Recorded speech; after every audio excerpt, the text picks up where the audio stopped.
വയനാട് ഉരുൾപൊട്ടൽ ഉണ്ടായ സ്ഥലത്തും ഇങ്ങ് താഴെ ചാലിയാർ പുഴയുടെ തീരങ്ങളിലും ഇന്നും നമ്മൾ തെരച്ചിൽ തുടരുകയാണ്. ഈ സാഹചര്യത്തിൽ പ്രത്യേകമായി ശ്രദ്ധിക്കേണ്ട ഒരു വിഷയം സംബന്ധിച്ച് സംസാരിക്കുന്നതിനാണ് ഞാൻ ഈ അവസരം ഉപയോഗിക്കുന്നത്.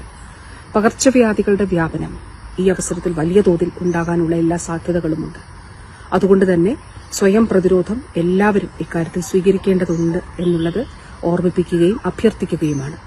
പോസ്റ്റ്മോർട്ടം ചെയ്യുന്നയിടത്ത്, ഇൻക്വസ്റ്റ് നടപടികൾ സ്വീകരിക്കുന്നിടത്ത്, മൃതദേഹങ്ങൾ വൃത്തിയാക്കുന്നയിടത്ത് ദയവായി അതിന് നിയോഗിക്കപ്പെട്ട ആരോഗ്യ പ്രവർത്തകരും പോലീസുകാരും സന്നദ്ധ പ്രവർത്തകരുമല്ലാതെ മറ്റൊരാളും കടന്നു ചെല്ലരുത് എന്ന് അഭ്യർത്ഥിക്കുന്നു.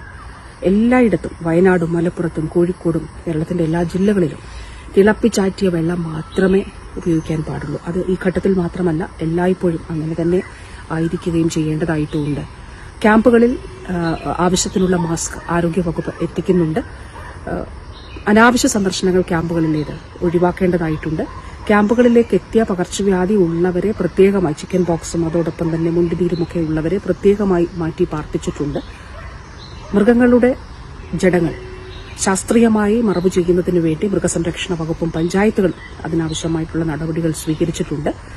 ഈ ദുരന്ത സ്ഥലത്ത് ഈ രക്ഷാപ്രവർത്തനത്തിൽ പ്രവർത്തിക്കുന്ന എല്ലാവരും, സേനാംഗങ്ങളും പോലീസ് സേനാംഗങ്ങളും ഫയർഫോഴ്സ് അംഗങ്ങളും ആരോഗ്യ പ്രവർത്തകരും മാധ്യമപ്രവർത്തകരും സന്നദ്ധ പ്രവർത്തകരും എല്ലാവരും ഡോക്സി പ്രൊഫൈലാക്സിസ് ദയവായി ആരോഗ്യ പ്രവർത്തകരുടെ നിർദ്ദേശത്തിന്റെ അടിസ്ഥാനത്തിൽ എടുക്കണം എന്ന് അഭ്യർത്ഥിക്കുകയാണ്.